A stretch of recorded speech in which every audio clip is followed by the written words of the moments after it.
اعوذ باللہ من الشیطان اللعین الرجیم بسم اللہ الرحمن الرحیم الحمد للہ رب العالمین الصلاة والسلام علی اشرف الانبیاء والمرسلین وعلی آلہ الطیبین الطاہرین المعصومین الذین اذہب اللہ عنہم الرجس وطہرہم تطہیرا اما بعد۔ ہماری آپ کے ساتھ گفتگو مرحوم سید ہاشم حداد کے حالات زندگی، واقعات اور حکایات کے بارے میں روح مجرد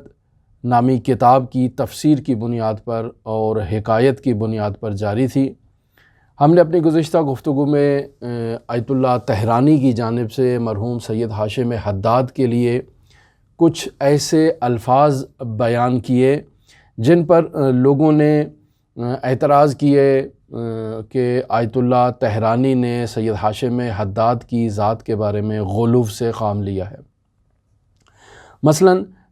سید ہاشم حداد کے بارے میں گزشتہ جو ہم نے الفاظ نقل کیے کتاب روح مجرد سے، اس میں آیت اللہ طہرانی انہیں کہتے ہیں کہ سید ہاشم حداد اس قدر بلند تھے کہ ہمارا ہاتھ ان کے دامن کو بھی نہ چھو سکا۔ یعنی 28 سال علامہ طہرانی نے ان کی خدمت میں فیض حاصل کیا، گو کہ یہ فیض مسلسل نہیں تھا، یعنی کسی زمانے میں وہ جب سفر پہ کربلا جاتے تھے تب رابطے میں رہتے تھے، یا اگر حداد جب ایران تشریف لاتے تھے تب ان کا رابطہ ہوتا تھا، یا اس کے علاوہ ان کی روح سے مسلسل رابطے میں رہتے تھے، لیکن فرماتے ہیں کہ اس قدر استفادہ حاصل کرنے کے باوجود ہمارا ہاتھ ان کے دامن کو بھی نہ چھو سکا۔ یا مثلاً فرماتے ہیں کہ وہ قابل توصیف ہی نہیں تھے۔ کیوں قابل توصیف نہیں تھے؟ وہ قابل توصیف ہی نہیں تھے، اسی وجہ سے میں نے اپنی کتاب مہر تابان میں ان کا ذکر نہیں کیا۔ کیوں نہیں کیا؟ چونکہ وہ قلم کے حصار میں داخل ہی نہیں ہوتے ہیں۔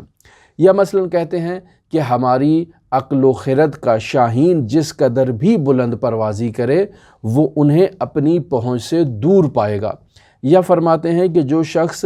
جہات اور تعینات میں محدود ہو وہ کسی روح مجرد کا تعارف نہیں کروا سکتا۔ یا مثلاً فرماتے ہیں کہ آغا حداد نور مطلق اور روح مجرد کے مصداق تھے، یعنی ایسے شخص تھے جن کا باطن ظلمات سے خالص ہو چکا تھا اور وہ مقام مخلصین پر فائز تھے۔ یا اس قسم کے الفاظ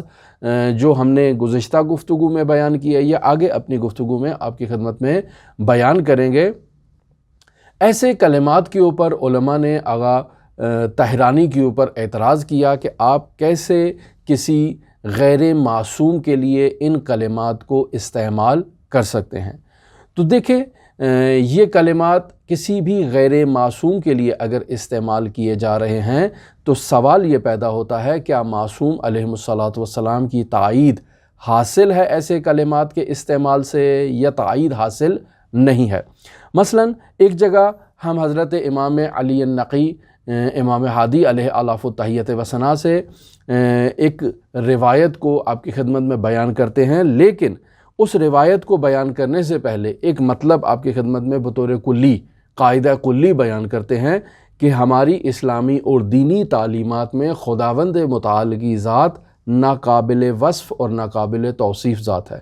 جیسے خداوند متعال کی توصیف اور وصف نہیں کی جا سکتی، انہیں الفاظ کے حصار میں داخل نہیں کیا جا سکتا اور بیان نہیں کیا جا سکتا، عین اسی طرح سے رسول خدا صلی اللہ علیہ وآلہ وسلم کو الفاظ کے حصار میں بیان نہیں کیا جا سکتا ہے۔ جس طرح رسول خدا صلی اللہ علیہ وآلہ وسلم کو الفاظ کے حصار میں بیان نہیں کیا جا سکتا، عین اسی طرح سے معصوم کو بھی الفاظ کے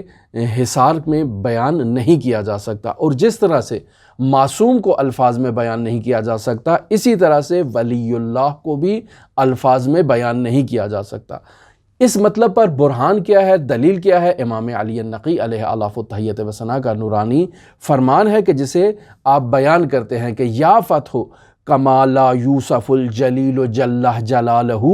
والرسول والخلیل والولد البتول فکذالک لا یوصف المؤمن المسلم لعمرنا۔ یعنی اے فتح اس بات کو جان لو کہ جیسے کہ جلہ جلال یعنی اللہ جلہ جلال کو، اللہ جلیل کو توصیف نہیں کیا جا سکتا، بیان نہیں کیا جا سکتا، ایسے ہی رسول خدا صلی اللہ علیہ وآلہ وسلم کو بیان نہیں کیا جا سکتا، ایسے ہی فرزندان زہرا کو بیان نہیں کیا جا سکتا، اور ایسے ہی کسی ایسے مومن کی توصیف نہیں کی جا سکتی جو مومن ہمارے امر کے سامنے مطیع محض ہو چکا ہے۔ وہ شخص کہ جو مومن حقیقی ہے، جس کا وجود امر رسول خدا صلی اللہ علیہ وآلہ وسلم اور امر امام کے سامنے مطیع محض ہو چکا ہے، خاضع محض ہو چکا ہے، ایسے مومن کی وصف بھی بیان نہیں کی جا سکتی۔ پس مرحوم نے غلو سے کام نہیں لیا، بلکہ حضرت امام علی النقی الہادی علیہ آلاف و تحیت و ثنا کے اس فرمان ذیشان کو اپنا جو ہے وہ الگو، اپنا معیار قرار دیتے ہوئے اس فرمان کی روشنی میں انہوں نے آغا حداد کو ناقابل وصف بیان کیا ہے کہ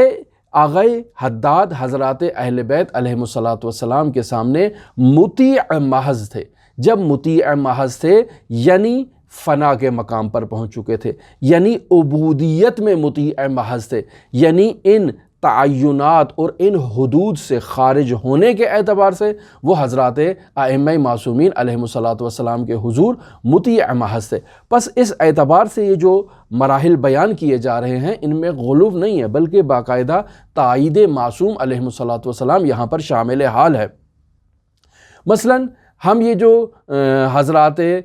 معصومین علیہم السلام اور بالخصوص حضرت امام علی النقی ہادی سے بیان کر رہے ہیں، لا یوسف المؤمن المسلم لعمرنا، کہ وہ مومن جو سر تسلیم خم کر چکا ہے ہمارے فرمان کے آگے اور ہمارے امر کے آگے، اس کی توصیف نہیں کی جا سکتی، اسے بیان نہیں کیا جا سکتا۔ مراد یہ ہے کہ بعض چیزیں ایسی ہیں کہ جنہیں انسان درک کرتا ہے، انسان انہیں سمجھتا ہے، انسان کے فہم و ادراک میں وہ چیزیں آتی ہیں، لیکن جب آپ اسے کہیں کہ اب آپ ان چیزوں کی وضاحت کریں، انہیں الفاظ کے قالب میں، الفاظ کے حصار میں لے کر آئیں اور انہیں آئندہ نسلوں کے لیے بیان کریں، تو وہ مومن کہے گا کہ یہ قابل وصف نہیں ہے، قابل توصیف نہیں ہے۔ کیوں؟ چونکہ میرے پاس وہ الفاظ ہی موجود نہیں ہیں کہ جن الفاظ کی روشنی میں ان مطالب کو بیان کر سکوں۔ بطور مثال آپ کی خدمت میں اس بات کو بیان کرتے ہیں کہ ایک انسان کے سامنے کسی عطر کی شیشی کو کھول دیا جائے اور اس کی آنکھوں پہ پٹی باندھ دی جائے۔ عطر تو ویسے بھی بو کرنے والی چیز ہے، مشاہدہ کرنے والی چیز نہیں، لیکن بسا اوقات شیشیوں کے اوپر لیبل لگے ہوتے ہیں اور انسان ان لیبل کو پڑھ کے یا شیشی کے اندازے کو محسوس کر کے انسان بتا سکتا ہے کہ اس شیشی کے اندر کون سا عطر موجود ہے۔ لیکن اگر انسان کی آنکھوں پر پٹی موجود ہو اور وہ اس شیشی کو مشاہدہ نہ کر سکے، اس کے لیبل کو مشاہدہ نہ کر سکے، ایسے میں آپ اس کے سامنے ایک عطر کی شیشی کھولیں اور اس کو بتائیں کہ یہ کون سے پھول کی مہک ہے، تو وہ اگر سمجھ بھی جائے گا تو وہ اس کو بیان نہیں کر سکے۔ وہ کہے گا بہت ہی دل نشین، بہت ہی خوبصورت مہک ہے، لیکن کون سے پھول سے آئی ہے یا کون سے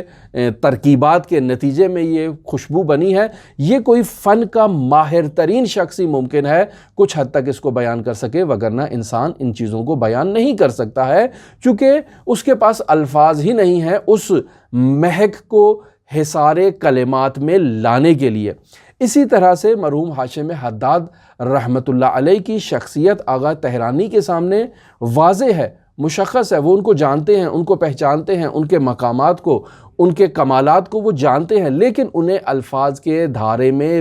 بیان کرنا یہ ان کے لیے مقدور نہیں تھا۔ اسی مطلب کی طرف وہ اشارہ فرما رہے ہیں۔ اب یہاں پھر بعض لوگ اعتراض کرتے ہیں کہ جب آپ مرحوم ہاشم حداد کے لیے کہہ رہے ہیں کہ وہ قابل وصف یا قابل بیان نہیں ہیں، تو سوال یہ پیدا ہوتا ہے کہ آغا علی قاضی طباطبائی رحمۃ اللہ علیہ تو ان کے استاد تھے، ان کے بارے میں تو متعدد کتابیں لکھی جا چکی ہیں، متعدد لوگوں نے ان کو بیان کیا ہے، تو کیا حداد اگر توصیف کے حصار میں اور کلمات کے حصار میں نہیں آتے تھے اور آپ نے فرمایا کہ ہمارا ہاتھ ان کے دامن کو بھی چھو نہیں سکا، ہماری خرد و عقل جس قدر اس کا شاہین پرواز کرے پھر بھی آغا حداد کو اپنی پہنچ سے دور پائے گا، تو یہ جو الفاظ آپ نے آغا حداد کے لیے استعمال کیے ہیں، ایسے ہی الفاظ مرحوم علی قاضی طباطبائی رحمۃ اللہ علیہ کے لیے بھی تو بیان ہونی چاہیے، جبکہ ہم دیکھ رہے ہیں ان کے لیے بہت سی کتابیں بیان ہوئی ہیں۔ تو اس سلسلے میں جواب یہ دیا جاتا ہے کہ دیکھیں مرحوم قاضی ایک مشہور و معروف شخصیت ہے،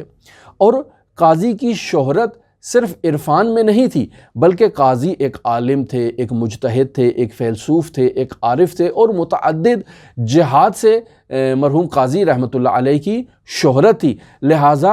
جس نے بھی قاضی کو بیان کیا ہے، کسی نے ان کو مجتہد کے عنوان سے بیان کیا ہے، کسی نے انہیں معلم اخلاق کے عنوان سے بیان کیا ہے، کسی نے کہا ہے وہ عارف ہیں، کسی نے کہا ہے وہ فیلسوف ہے، کسی نے کہا ہے وہ مجتہد ہے، ان عناوین کے ذریعے سے آغا قاضی کی وصف بیان کی گئی ہے۔ قاضی کی توصیف انہی عناوین کے اندر محدود ہے، ان کی حقیقت کو اور ان کی جو وہ معرفت ہے اور وہ جو بلند مقام ہے مرحوم قاضی کا، اس مقام کے پیش نظر کسی نے انہیں بیان ہی نہیں کیا ہے۔ لہٰذا سید ہاشم حداد کو اگر آپ بیان کرنا چاہیں تو ہاشم حداد کے لیے آپ نہیں کہہ سکتے کہ وہ مجتہد ہیں، وہ فیلسوف ہیں، وہ عارف ہیں، وہ ریاضی دان ہیں، وہ فلان ہیں، وہ فلان ہیں، یا معلم اخلاق ہے۔ آپ ان عناوین کے دھارے میں آغا ہاشم حداد کو نہیں لے کر آ سکتے۔ ہاشم حداد کربلا میں ایک لوہار تھے، آغا قاضی کے پاس انہوں نے 28 سال استفادہ کیا، فیض حاصل کیا، لیکن ان کے پاس اجتہاد کی جو سرٹیفکیٹ ہے یا اجتہاد کا جو لیبل ہے وہ ان کے پاس موجود نہیں تھا، یا ان کے پاس کسی فیلسوف ہونے کا ٹائٹل موجود نہیں تھا، عارف کامل ہونے کا ٹائٹل جو علماء کے درمیان پایا جاتا ہے وہ نہیں تھا، مربی اخلاق، معلم اخلاق کا جو ایک ٹائٹل حوزہائے علمیہ میں شخصیات کو دیا جاتا ہے، یہ ان کے پاس موجود نہیں تھا۔ لہٰذا اگر ان تمام عناوین کو انتزاع کیا جائے اور خارج کیا جائے حداد کی ذات سے جو آغا قاضی کی ذات میں پائی جاتی تھیں، اب بیان کیا جائے آغا قاضی کو، وہ آغا حداد کو کہ وہ کیا ہیں، تو کہا جائے گا کہ کربلا میں ایک لوہار تھے جو نعل تیار کیا کرتے تھے، گھوڑوں کے سموں کے نیچے جو نعل باندھی جاتی ہے اس کو تیار کرتے تھے اور گھوڑوں کے سموں میں وہ نعل باندھا کرتے تھے۔ ایک ایسی شخصیت ہے کہ جو پہلے نعل بند کے عنوان سے مشہور تھے، بعد میں ان کے کسی شاگرد نے انہیں حداد کا لقب دیا اور وہ لوہار کے عنوان سے اور حداد کے عنوان سے ان کی شہرت ہو گئی۔ بس یہی ان کی وجہ شہرت ہو سکتی ہے اور اسی عنوان سے انہیں بیان کیا جا سکتا ہے، اس کے علاوہ ان کے کسی بلند عرفانی مقام کو مد نظر رکھتے ہوئے ان کی وضاحت نہیں کی جا سکتی۔ جبکہ اگر قاضی کی وضاحت کی جائے تو ان کے ان بالا اور عالی عرفانی مراتب سے ہٹ کے کہا جا سکتا تھا کہ یہ ایک فیلسوف ہے، کہا جا سکتا تھا کہ یہ ایک حکیم ہے، کہا جا سکتا تھا کہ یہ ایک مجتہد ہے، ایک عالم ہے، ایک مربی اخلاق ہے۔ اس کے حضور ہزاروں شخصیات اس کی تربیت میں آتی ہیں، کئی نامور عالم اور شخصیات نے ان سے فیض حاصل کیا ہے۔ ان عناوین کے ذریعے سے آپ اس کو بیان کر سکتے تھے، لیکن ہاشم حداد جو توحید میں فانی ہو چکے تھے، جن کے دامن میں آہنگری اور لوہاری کے علاوہ ان کے دامن میں صرف توحید اور فنا کی کیفیات موجود تھی، انہیں اس فنا ان کی کیفیت کے ساتھ بیان کرنا یہ نہایت ہی دشوار تھا، اور اسی وجہ سے مرحوم طحرانی نے حضرت امام علی النقی الہادی علیہ الاف التحیت وثنا کو کے فرمان کو اپنی نظروں کے سامنے رکھتے ہوئے یہ بیان کیا کہ حداد کی توصیف نہیں کی جا سکتی، کہ الحداد وما ادراک ما الحداد، آپ حداد کو کیسے پہچان سکتے ہیں؟ وہ ایک عظیم المرتبت شخصیت ہے، اس نے اپنی ذات کو خداوند متعال کے توحید میں فانی کر دیا ہے۔ یہ جو آپ اس کا ظاہری بدن اور ظاہری تعینات اور ظاہری حدود دیکھ رہے ہیں، یہ ان حدود سے اس کی حقیقت بالاتر ہے۔ درست ہے وہ محدود ہے ہمارے سامنے ان احاطوں میں، وگرنہ اس کی حقیقت ان چیزوں سے بالاتر ہے۔ یہ مطالب بیان کرنے کے بعد مرحوم علامہ طحرانی رحمۃ اللہ علیہ اس روح مجرد کی اس تجرید کی کیفیت کو بیان کرتے ہیں۔ فرماتے ہیں کہ اگر حداد کی کیفیت کو بیان کرنا چاہیں تو ہم یہی کہیں گے کہ حداد ایک روح مجرد ہے۔ روح مجرد کس چیز سے مجرد ہے؟ یعنی وہ وابستگیوں سے، وہ تعلقات سے آزاد ہے۔ کس چیز کی وابستگی اور کس چیز کے تعلق سے؟ یعنی بدن کی وابستگی سے آزاد ہے، یعنی عالم مثال کی وابستگی سے آزاد ہے، عالم عقل کی وابستگی سے آزاد ہے، تعینات سے، حدود سے، قیود سے وہ آزاد شخصیت کا نام ہے۔ ایسی ذات جو ایک ایسی روح مجرد بن چکا ہو جو ان حدود کے احاطے میں نہ آئے، تو یقینی بات ہے اگر آپ اس کو ان حدود کے ساتھ مد نظر رکھتے ہوئے اس کی وضاحت کرنا چاہیں تو کہیں گے کہ کربلا میں موجود ایک لوہار کا یہ تعارف کروا رہے ہیں، لیکن اگر آپ اس کی حقیقت کی وضاحت کرنا چاہیں، یعنی ان حدود، ان قیود اور اس کے عالی کو مد نظر نہ رکھتے ہوئے اس کے عالی مقامات کو بیان کرنا چاہیں، تو پھر آپ یہی کہیں گے کہ وہ بیان نہیں ہو سکتے۔ کیوں؟ چونکہ حضرت امام علی النقی ہادی علیہ آلاف و تحیت و ثنا نے بیان فرما دیا ہے کہ المؤمن المسلم لامرنا لا یوسف، کہ جو مومن ہمارے امر کے سامنے سر تسلیم خم کر چکا ہے، ایسے مومن کی وصف بیان نہیں کی جا سکتی، ایسے مومن کو بیان نہیں کیا جا سکتا ہے۔ لہٰذا جو شخص بھی ایسے علماء، عرفاء اور بزرگ ہستیوں کے حالات زندگی کے بارے میں کچھ بھی بیان کرتا ہے، تو وہ انہی کے جو ظاہری پہلو ہیں ان کو مد نظر رکھتے ہوئے بیان کرے گا۔ مثلا کوئی ان سے جو کرامات ظاہر ہوئی ہیں، ان کرامات کو بیان کرتے ہوئے ان کا تعارف کروا دے گا۔ کوئی شخص ان کی علمی اصطلاحات کا تعارف کروائے گا، یا جیسے آغا بہجت کی نماز ہے تو کوئی شخص ان کی نماز کا تعارف کرائے گا، بھی ایسی روحانی نماز، ایسی ملکوتی نماز ہے۔ اس نماز کی بھی حقیقت کو بیان نہیں کرے گا کہ وہ نماز کی روح کیا تھی، اس نماز کے ظاہری اوصاف بیان کرے گا، اس کی حقیقت کو کوئی شخص بیان نہیں کر پائے گا۔ اسی طرح سے آغا سید ہاشم حداد بھی وصف کے دائرے میں نہیں آتے، تو پھر کسی نے آغا طحرانی کے بارے میں یہ سوال کیا کہ اگر وہ وصف کے دائرے میں نہیں آتے تو آپ نے 650 سے زائد صفحات پر مشتمل ایک کتاب روح مجرد کو آغا حداد کے بارے میں کیوں تحریر کیا؟ جب ایک شخص قابل وصف ہی نہیں ہے، ایک شخص کی حقیقت اور اس کے عرفانی اور ملکوتی مقامات قلم کے حصار میں آتے ہی نہیں ہیں، تو آپ نے کتاب کیوں تحریر کی؟ تو اب یہاں پر آغا طحرانی یقینی بات ہے اس بات کو آپ کے سامنے بطور جواب پیش کریں گے، اور کتاب میں بھی اس مطلب کو بیان کیا ہے کہ مرحوم علی قاضی طباطبائی رحمۃ اللہ علیہ کے فرزند نے مرحوم طحرانی سے یہ تقاضا کیا، بلکہ انہیں یہ حکم دیا کہ آپ سید ہاشم حداد کے حالات زندگی کو بیان کریں۔ لہٰذا آغا طحرانی کہتے ہیں کہ چونکہ انہوں نے امر کیا ہے، انہوں نے حکم کیا ہے، ان کے حکم کی تکمیل کی خاطر میں نے قلم فرسائی کی ہے، وگرنہ حداد اس قلم کے حصار میں نہیں آتا ہے۔ لہٰذا سید ہاشم حداد کے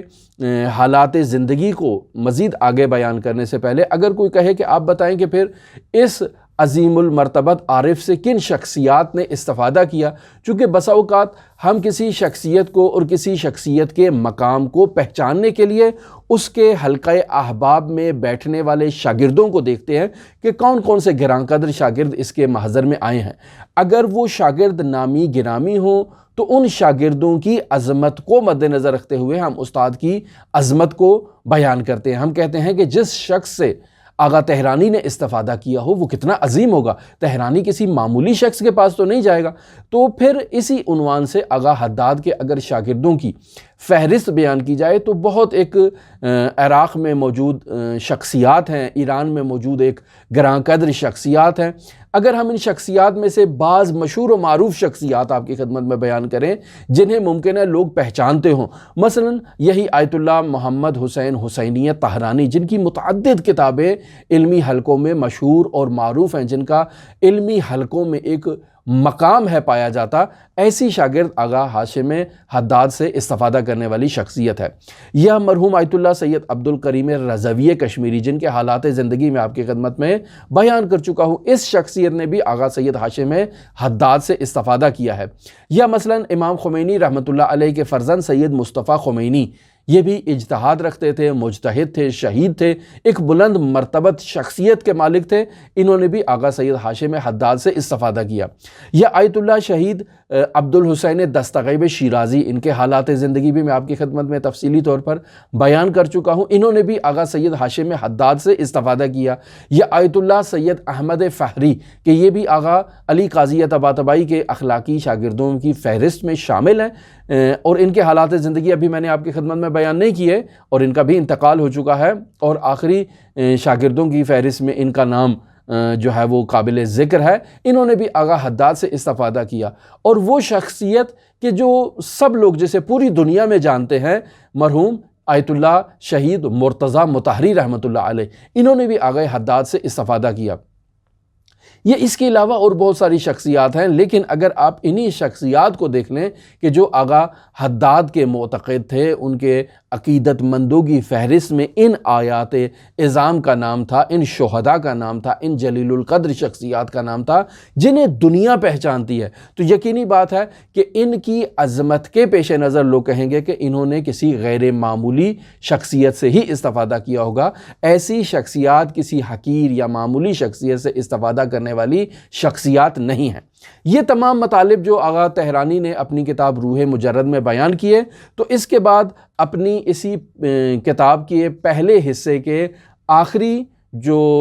پیراگرافز ہیں ان میں آغا طحرانی اس مطلب کی طرف اشارہ کرتے ہیں کہ مجھے آغا حداد نے آخری مرتبہ جب ہم نجف اشرف میں مولا الموحدین امیر المومنین کی زیارت میں مصروف تھے تو انہوں نے مجھے کہا کہ آپ نے 29 دن کربلا میں زیارت کی ہے، یہاں پر اب آپ امیر المومنین کی زیارت کے لیے تشریف لائے ہیں، تو آپ کی ان زیارات کے اجر کے طور پر اور پاداش کے طور پر آپ کے لیے یہ مرقوم کر دیا گیا ہے کہ آپ واپس جائیں ایران اور وہاں جا کر آیت اللہ شیخ محمد جواد انصاری حمدانی سے استفادہ کریں اور ان کے فیض سے فیض یاب ہوں۔ یعنی آغا حداد خود اس بات کا احساس کر رہے تھے کہ آغا طحرانی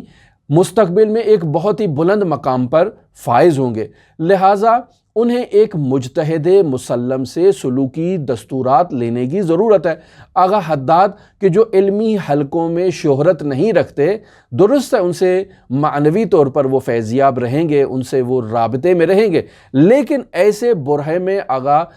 طحرانی کے لیے ایک مجتہد کی تربیت میں آنا نہایت ضروری ہے، لہٰذا انہیں کہا کہ آپ تہران واپس چلے جائیں، وہاں پر آپ اپنے امور کو نمٹانے کے بعد آغا آیت اللہ شیخ محمد جواد انصاری حمدانی سے استفادہ کریں۔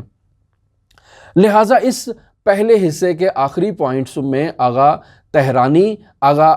شیخ محمد جواد انصاری حمدانی کے حضور اپنے پہنچنے کی کیفیات کو بیان کر رہے ہیں، ان کے مقامات کو بیان کر رہے ہیں، ان کے انتقال کو بیان کر رہے ہیں، اور پھر بیان کر رہے ہیں کہ ان کے انتقال کے بعد ان کے شاگردوں کے درمیان ایک جو نزاع پیدا ہوا کہ سیر و سلوک میں استاد کا ہونا ضروری نہیں ہے، چونکہ آیت اللہ جواد انصاری حمدانی خود بغیر استاد کے مدارج عالیہ پر فائز تھے، لہٰذا جب آغا خود جواد انصاری بغیر استاد کے سیر و سلوک اور مدارج عالیہ پر فائز ہو چکے تو ان کی شاگرد بھی اسی طرح سے بغیر استاد کے مدارج عالیہ طے کر سکتے ہیں۔ تو اس کے جواب میں آغا محمد حسین حسینی طحرانی نے کچھ صفحات کو قلم بند کیا ہے۔ ہم ان تمام صفحات کو اور ان تمام ابحاث کو جب ہم آیت اللہ شیخ محمد جواد انصاری کے حالات زندگی آپ کے ساتھ شیئر کریں گے تو وہاں روح مجرد سے انہی صفحات کو آپ کی خدمت میں بیان کریں گے تاکہ معلوم ہو کہ آغا جواد انصاری کس قدر بلند مقام پر فائز تھے اور ان کے انتقال کے بعد شاگردوں کے درمیان کیا مراحل اور کیا مسائل پیدا ہوئے۔ پھر اس کے بعد مرحوم آیت اللہ سید محمد حسین حسینی طحرانی اپنے اگلے سفر کیا تذکرہ کرتے ہیں کہ میں حج البیت اللہ کی زیارت کے بعد دوبارہ آغا حداد سے جو ہے وہ ملاقات کرنے کے لیے مقامات مقدسہ کی زیارت کے لیے میں عراق میں داخل ہوا۔ مقامات مقدسہ کی زیارت کرنے کے بعد جب میں کاظمین میں گیا تو کاظمین میں میری آغائے سید ہاشم حداد سے ملاقات ہوئی۔ یہ ایک ایسے برہے میں اور ایک ایسے زمانے میں میری آغا حداد سے ملاقات تھی کہ جب وہ تجرد اور فنا کے مراحل طے کر رہے تھے، لہٰذا وہاں کچھ انہوں نے حکایات بیان کی ہیں اور کچھ مراحل بیان کیے ہیں جسے ہم اپنی اگلی گفتگو میں آپ کے ساتھ شیئر کریں گے۔ میں اپنی اس گفتگو کے آخر میں یہ بھی آپ کے ساتھ بیان کرتا چلوں کہ حضرت سید الشہداء علیہ آلاف و تحیت و ثنا کے غم اور حزن کے ایام کا آغاز ہو رہا ہے، لہٰذا ایک احتمال یہ بھی پایا جاتا ہے کہ ہم اپنی آئندہ گفتگو مرحوم سید ہاشم حداد کے بارے میں آپ کے ساتھ ابھی شیئر نہ کریں اور اسے موکول کر دیں عشرہ محرم یا خود ماہ محرم الحرام کے بعد، اور محرم الحرام میں ہم حضرت سید الشہداء علیہ آلاف و تحیت و ثنا کے اس دسترخوان عزا سے استفادہ کرنے کے لیے حضرت سید الشہداء سے متعلق کچھ مطالب آپ کی خدمت میں بیان کریں۔ لہٰذا احتمال قوی ہے کہ یہ جو آغا سید ہاشم حداد کا ایک سلسلہ ہم نے آپ کے ساتھ شروع کیا ہے، یہ عشرہ محرم یا پھر خود ماہ محرم کے بعد آپ کے ساتھ دوبارہ جاری ہو اور ہم دیکھیں گے کہ کون سا موضوع مناسب ہے جسے حضرت سید الشہداء کے ان ایام حزن میں آپ کے ساتھ بیان کیا جائے۔ اور ایک احتمال یہ بھی ہے کہ ایام عزا ہیں، آپ مومنین بھی عزاداریوں میں مصروف ہیں، اور ہم بھی ایک مناسب وقت عزاداری کے لیے حاصل کر لیں اور اس سلسلے کو منقطع کیا جائے۔ اگر آپ مناسب سمجھیں تو آپ اس ویڈیو کے کومنٹ سیکشن میں آپ اپنی رائے بھی دے سکتے ہیں، ہم یقیناً آپ کی آراء سے بھی استفادہ کریں گے۔ ہماری یہ گفتگو آپ کے ساتھ ختم ہوتی ہے۔ ہمارے لیے بھی ان مقدس ایام میں حضرت سید الشہداء کی عزاداری کی محافل میں جہاں جہاں کہیں بھی آپ شریک ہوں، ہمارے لیے بھی دعا کریں، ہم آپ کی دعاؤں کے بہت محتاج ہیں۔ ہم بھی یہاں پر حضرت ثامن الحجج 8ویں امام علی ابن موسیٰ الرضا علیہ آلاف التحیۃ و ثناء کے حضور آپ تمام مؤمنین کے لیے، تمام دیکھنے والوں کے لیے، تمام سننے والوں کے لیے ہم دعا گو ہیں کہ خداوند متعال آپ کو ہر قسم کی بلاؤں سے نجات عطا فرمائے، آپ کی تمام مادی اور معنوی اور دینی اور عقیدتی مشکلات کو برطرف فرمائے، اور آپ کو حضرات اہل بیت علیہم الصلاۃ والسلام کے لیے خالص کر دے، ایسا خالص کر دے کہ آپ بھی ایسے مؤمن بن جائیں کہ المسلم لامرنا، کہ آپ بھی حضرات اہل بیت علیہم الصلاۃ والسلام کے امر کے سامنے سر تسلیم خم ہو، اور ایسے مؤمن بن جائیں کہ جن کے لیے کہا جائے کہ لا یوسف ہو۔ ہماری یہ دعائیں آپ کے ساتھ جاری رہیں گی، اور آپ کے ساتھ یہ دعائیں ہماری رہیں گی۔ آپ اگر دلچسپی رکھتے ہوں تو ہماری یہ ویڈیو ان ایام میں سن سکتے ہیں، اور ہمیں بھی اپنی دعاؤں میں ضرور یاد رکھیے گا۔ اللہم صلی علی محمد و آل محمد وعجل فرج قائم آل محمد۔